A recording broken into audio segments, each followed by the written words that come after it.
Yep, you're good. Thank you. Thank you. Thank you. In the beginning of ninth grade, for the very first time, an essay I wrote in my English class was graded based on the 9-point AP scale. My teacher graded it, she handed it back, and I saw that I got an exceptional 3 out of 9. Fortunately, this was just a practice assignment, and our teacher just wanted us to get used to the AP format. But imagine if my teacher took this one bad score of mine and from then on viewed me as incompetent. This one score cannot define who I truly am as a student. Yet every school year, millions of students across the nation have to take several standardized tests. And then these test results are used to evaluate both them as students and their teachers. Should this be the system in place?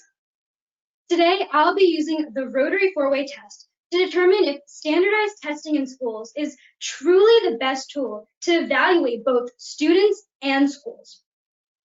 The first question to ask is it the truth that standardized tests such as PARCC, MAP, and NISA are used to evaluate students and schools?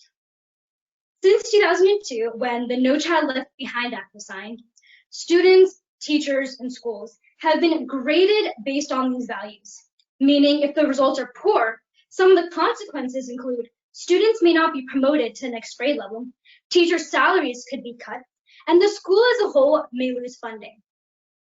Therefore, yes, it is the truth that standardized testing impacts students and schools. However, the problem that arises here is that these very test results do not convey the truth. A study conducted in Michigan State University found that between 50 to 80% of the material on these standardized tests were not covered in detail in textbooks used in schools. In other words, these results are not reliable because students are being tested on material they simply were not taught. Considering the second question in the 4-way test, how would these tests be fair then if they don't match with the school curriculum? It's likely students will end up with a poor result. But people will jump to the conclusion that, oh, this student, he's not proficient, and his teachers and school must be ineffective as well, because based on his test results, they aren't educating him properly. It is not fair to all concerned that a subjective test result can dictate how a student's potential is determined. It is not fair for the teachers who are doing their job by following the school curriculum, yet what their students are being tested on doesn't correlate with what they're learning in the classroom. It's not fair that the entire school is judged based on a value that doesn't reflect its true quality of education. And though this system is not fair to anybody, schools feel pressured to comply with standardized testing because of the possible consequences if they don't. To avoid getting low results, teachers may resort to a method known as teaching to the test, where they only teach those concepts students will be evaluated on.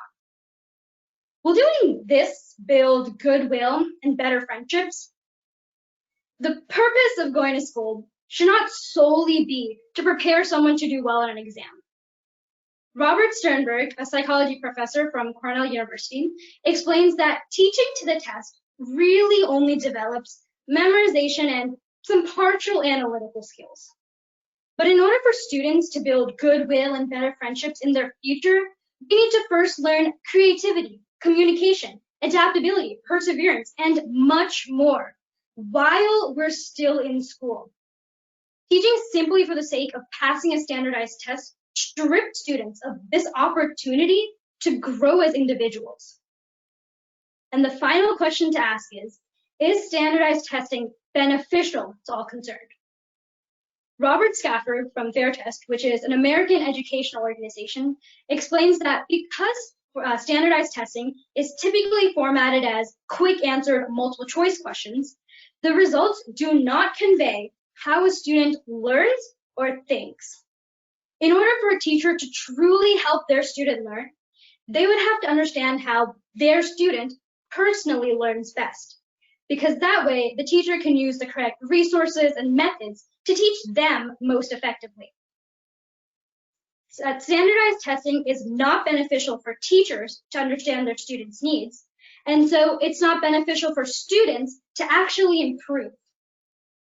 Since the answer has been a conclusive no for each of the four-way test questions, it's clear that standardized testing is not what we should be using to evaluate both students and schools. The results do not convey the truth of what a student knows, so it would be unfair to evaluate them based on this. When schools feel pressured to focus on a few subjects, students struggle to develop qualities that they need in their futures to build goodwill. And in the end, the results are not beneficial to actually promote improvement. In the beginning of ninth grade, I might have done horribly on an essay, but I'm really glad that my teacher did not consider this one score as the limit to my potential. Thank you.